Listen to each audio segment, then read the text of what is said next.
Hey everyone, आप सभी का स्वागत है हमारे यूट्यूब चैनल में। और वीडियो शुरू करने से पहले आप लोगों से एक रिक्वेस्ट ज़रूर करूंगी कि इस वीडियो का लाइक टारगेट 2 की है और आप लोगों को ज़्यादा से ज़्यादा कमेंट करने हैं ताकि मैं इसका अगला पार्ट बहुत जल्द आ सकूं। सो प्लीज़ हमें सपोर्ट करने के लिए ज़्यादा से ज़्यादा लाइक करें। तो जैसे कि हमने पिछले एपिसोड में देखा था कि वो जो योंग अपने कुछ साथियों के साथ यहाँ यांग काई को मारने के लिए उसके पीछे बढ़ जाता है। यांग काई उनसे छिपने के लिए उस लेक में तो चला जाता है जहाँ पे उसे एक अलग ही दुनिया दिखाई देती है, जहाँ पे उसे बहुत सारे खजाने दिखते हैं।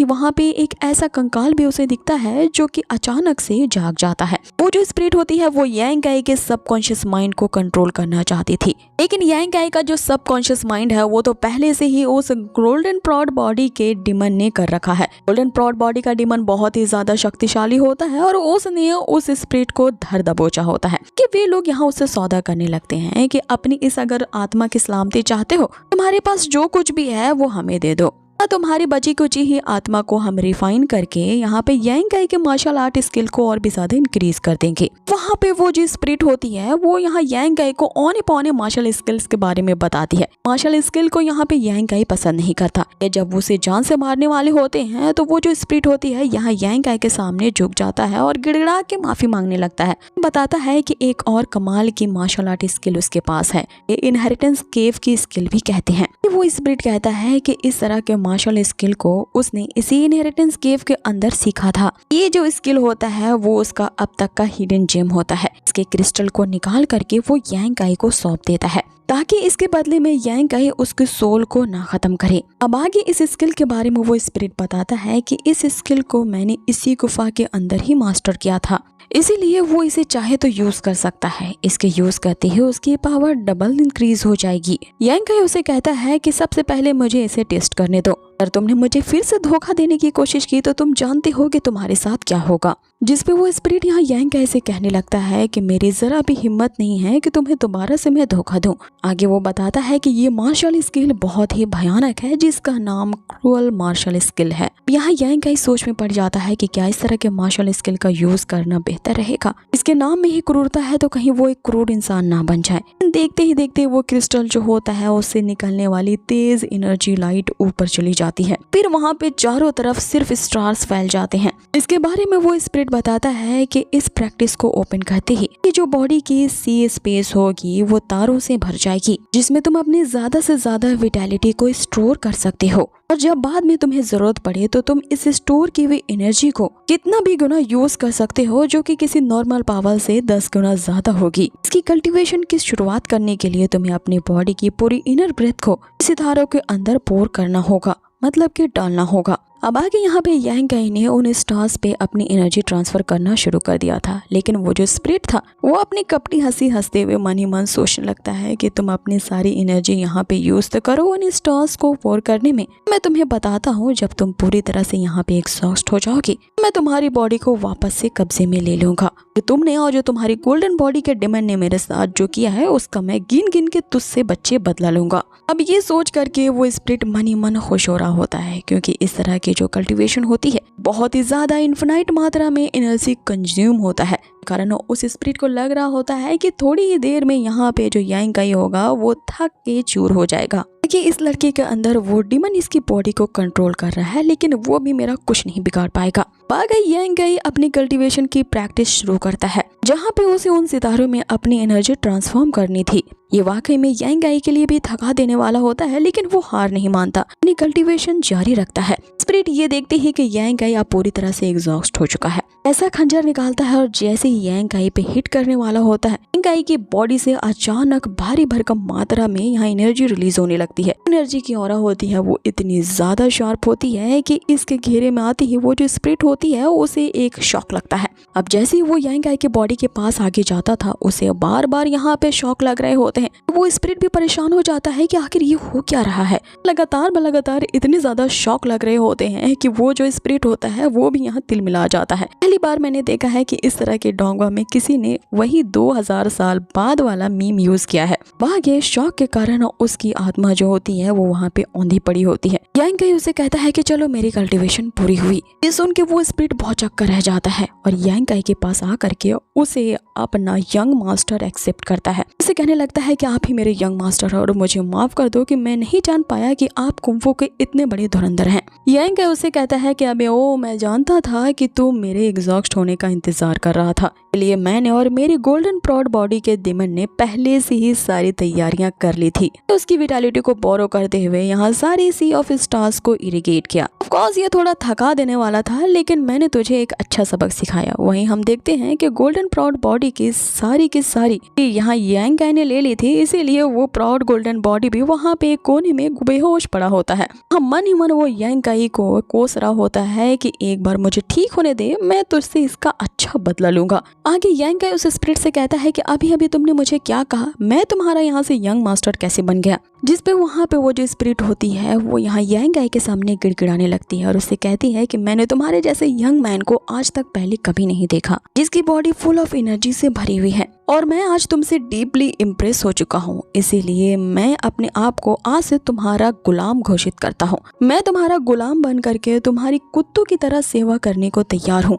तुम मेरे मास्टर लॉर्ड बनना पसंद करते हो तो यांग उससे कहता है कि इस बारे में अच्छे से सोच लो ना, मेरे पास एक और तरीका है कि मैं तुम्हारी स्पिरिट को यहाँ रिफाइन करके अपने आप को पावरफुल बना सकता हूँ, जिससे तुम्हारे ना रहने के बाद इस दुनिया में कुछ इविल तो कम होगा। आगे जैसे यहाँ यांग उसके स्पिरिट को रिफाइन करने के लिए आगे बढ़ता है, वो जो स्पिरिट होता है वो वापस से यांग के सामने गिड़गिड़ाने लगता है। कहता है कि उस इनहेरिटेंस केव में मेरे पास ऐसी बहुत सारी चीजें हैं जिससे तुम अभी फैमिलियर नहीं हो, और अगर इनके यूज तुम्हें पता चल जाएंगे तो तुम मुझे मारने की गलती नहीं करोगे। अगर मेरी आत्मा को जिंदा छोड़ते हो तो वो सारे के सारे ट्रेजर्स तुम्हारे होंगे। इसके साथ ही मैं अपनी पूरी जिंदगी तुम्हारे साथ कमिटेड रहूंगा। जो आदेश दोगे मैं उसे मानने के लिए तैयार हूँ। मैं आपसे आगे तुम्हें ना धोखा देने की सोचूंगा, ना ही कोई तुम्हारे साथ ट्रिक खेलूंगा। बस मेरी आत्मा की ये थोड़ी सी गूंज जो बाकी है इसे रहने दो।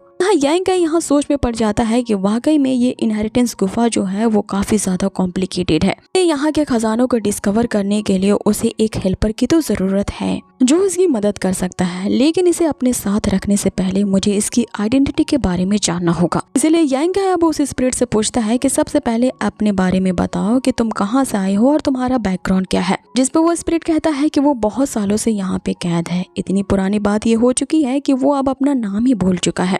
उसे बस इतना याद है कि सभी उसे डेविल कहा करते थे। आगे यांग उसे कहता है कि गोल गोल बातों में घुमाने से अच्छा है मुझे सारी सच्चाई बताओ, फिर तुम्हारी मौत यहाँ पे कैसे हुई और तुम यहाँ पे कैसे फंसे। जिस पे वो स्पिरिट अब अपनी कहानी बताना शुरू करता है कि बहुत साल पहले इस ब्लिस लैंड में एक कपल प्रैक्टिस करने के लिए आया करते थे। इन दोनों ही कपल्स में एग्जीक्यूट मार्शल आर्ट की स्किल्स थी, तो मैंने इन्हें देख करके यही समझा मार देता हूँ और इनके सारी मार्शल स्किल्स मेरी हो जाएंगी। इसलिए मैंने अपनी पावर का यूज करके उन दोनों को ही इस जगह पे सीज कर लिया, और यही मेरी जिंदगी की सबसे बड़ी गलती थी। वे जो दोनों कपल थे वो टाउस लेवल के कल्टीवेटर्स थे, के पास ऐसी मार्शल स्किल की ताकत थी जिनका यूज करके उन्होंने वहाँ पे ड्रैगन और फीनिक्स की एनर्जी से जनरेट करते हुए एक ऐसा मूव कंबाइन करके बनाया। बस उसी मूव से जब उन्होंने मुझ पे अटैक किया तो मैं कम्प्लीटली हार जाने के साथ ही साथ मेरी यहीं पे मौत हो गई। हालांकि मेरे पास बहुत ही बड़ी स्किल्स थी उनका सामना करने की, लेकिन मैं ये नहीं कर पाया। मैं बहुत ही ज्यादा सीरियसली इंजर्ड हो चुका था और फिर मारा गया, और तब से ही मेरी ये सोल की एकमात्र ट्रेस ही यहाँ पे बची रह गई, और तब से लेकर आज तक वो बस इसी जगह पे ही ट्रैप होकर रह गई है। मैं तब से ही एक ऐसी बॉडी की तलाश कर रहा हूँ ताकि मैं अपनी इस कंडीशन को सुधार सकूं, लेकिन मुझे आज तक कोई भी ऐसी बॉडी नहीं मिली,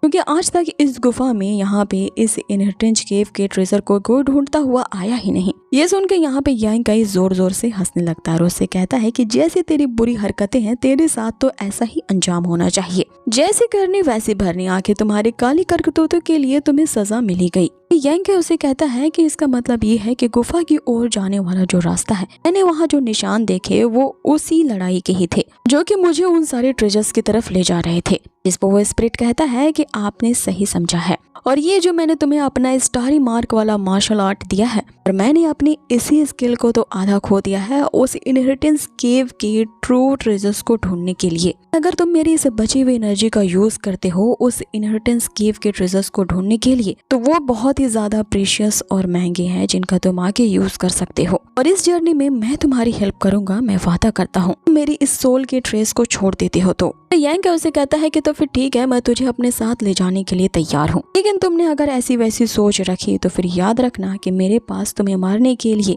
सेकंड के लिए भी वक्त नहीं लगेगा। फिर वो स्पिरिट यहाँ से वादा करता है कि वो आइंदा ऐसा कभी हरकत नहीं करेगा, और अगर मेरे पास इस तरह की 100 साहस भी होगा ये करने को, तो भी मैं हिम्मत नहीं करूंगा ऐसा तुम्हें धोखा देने की। जिसपे यांग काई उसे कहता है कि तो फिर ठीक है, तुम अपनी पावर्स को रिस्टोर करने के लिए मेरे सबकॉन्शियस माइंड का कुछ हिस्सा रख सकते हो। ऐसे ही वो स्पिरिट यांग काई के सबकॉन्शियस माइंड की थोड़ी सी कॉन्सिक्वेंस को यहाँ पे खींचता है। ऐसा करते ही उसकी कंकाल रूपी स्पीड से वो खंजर बाहर निकल आता है। यांग काई उसे कहता है कि तुम्हारे पास तो बहुत सारी ऐसी इविल चीजें हैं, यूज करके लगता है कि तुम मुझे मारने की पूरी प्लानिंग कर सकते हो, लेकिन याद रखो मैंने जो तुम्हें मारने की धमकी दी है वो पूरी सच्ची है। तुमने इस तरह के वेपन छुपाए हैं और मेरी मर्जी के मुताबिक उन्हें यूज किया, तो फिर देखो तुम्हारा क्या अंजाम करूंगा।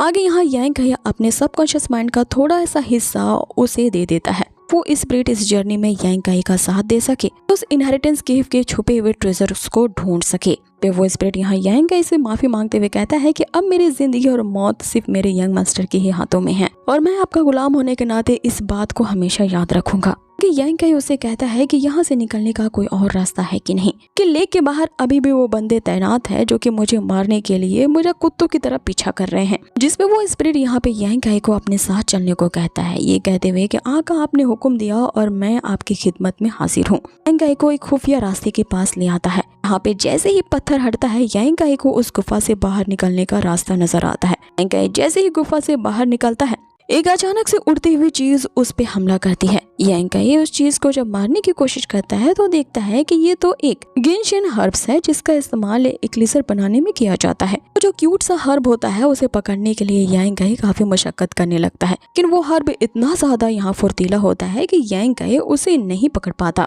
काफी कोशिशें करने के बाद वो मेंढक की तरह उछलने के बावजूद भी उस हर्ब का 1 इंच भी नहीं पकड़ सकता। इस हर्ब को पकड़ने के चक्कर में यहाँ पे यांग काई को मुंह की खानी पड़ती है। आगे यांग काई का चोट खाता देख वो जो हर्ब होता है यहाँ पे उसी को ही चिढ़ाता है। वो जो स्पिरिट होता है यांग काई से कहता है कि यंग मास्टर, इस जगह के जो मैजिकल वेपन्स हैं वो बहुत ही ज्यादा फ्लेक्सिबल हैं। वो इतने ज्यादा फुर्तूले हैं कि मात्र अपने हाथों का यूज करके आप उन्हें नहीं पकड़ पाएंगे। इस तरह के जो मॉन्स्टर होते हैं वो वाइटल एनर्जी से काफी ज्यादा अट्रैक्ट होते हैं। ये जो हर्ब मॉन्स्टर है ये आपके पीछे इसलिए पड़ा है क्योंकि उसने देख लिया है कि बॉडी के अंदर यांग लिक्विड काफी ज्यादा मात्रा में फ्लो कर रही है। इसीलिए इस मॉन्स्टर को ट्रैप करने का यही एक तरीका है कि इसे लालच से ही फंसा सकते हैं। अब जब ये दोनों ये बातें कर रहे होते हैं तो वो क्यूट सा मॉन्स्टर जो होता है आसपास आके इनकी बातों को सुन रहा होता है, क्योंकि वो उनसे इशारे करके भी पूछता है कि आखिर तुम लोग किस बारे में बात कर रहे हो, ताकि इस तरह के हर्ब्स जो होते हैं वो ह्यूमन लैंग्वेज तो नहीं समझते। अब आगे उस हर्ब मॉन्स्टर को ट्रैप करने के लिए जो यांग काई होता है उस स्पिरिट के आइडिया को आजमाता है। अपने बॉडी के एक यांग लिक्विड को वो एक जगह पे रख दिया होता है कि वो मॉन्स्टर इसकी गंध से ल्योर होकर के वहाँ पे आ जाए इस यांग लिक्विड को खाने के लिए। और बिल्कुल ऐसा ही होता है। जब वो मॉन्स्टर उस यांग लिक्विड को लेने के लिए आता है तो आजू बाजू ऊपर नीचे वो चारों तरफ देखता है, उसे कोई नहीं नजर आता तो वो तुरंत ही उस लिक्विड को पकड़ लेता है उसे खाने के लिए। इतने में यांग काई और वो स्पिरिट जो दूसरी तरफ छुपे हुए थे मौके की तलाश में होते हैं। तुरंत ही यांग काई अपना जाला उस पे फेंकता है, उस हर मॉन्स्टर को पकड़ लेता है।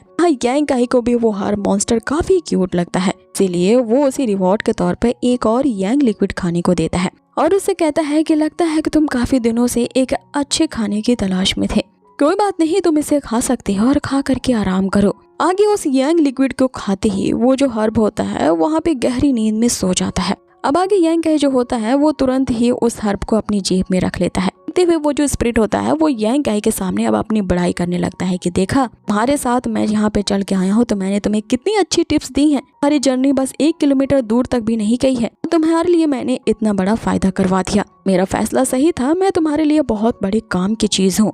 कि तभी अचानक से यहाँ पे कुछ हलचल होती है और जैसे ही इन लोगों को पता चलता है कि आखिर कौन आने वाला है, ये एपिसोड को यहीं फिनिश कर दिया जाता है। ये लोग बहुत ही बुरा काम करते हैं, एपिसोड को ऐसी जगह पे एंड करते हैं जहाँ पे आगे देखने की और भी ज्यादा इच्छा होती है। सो गाइज फिकर नॉट, इसका नेक्स्ट एपिसोड बहुत ही जल्द आएगा। जितनी ज्यादा आप इस वीडियो को लाइक करोगे और मुझे जितना ही ज्यादा कमेंट आएगा इसके नेक्स्ट वीडियो के लिए। और हाँ, अगर ये आज का एपिसोड आपको पसंद आया हो तो प्लीज इसे लाइक करना ना भूलें। बहुत ही जल्द मिलते हैं इसके नेक्स्ट अमेजिंग से एपिसोड पे।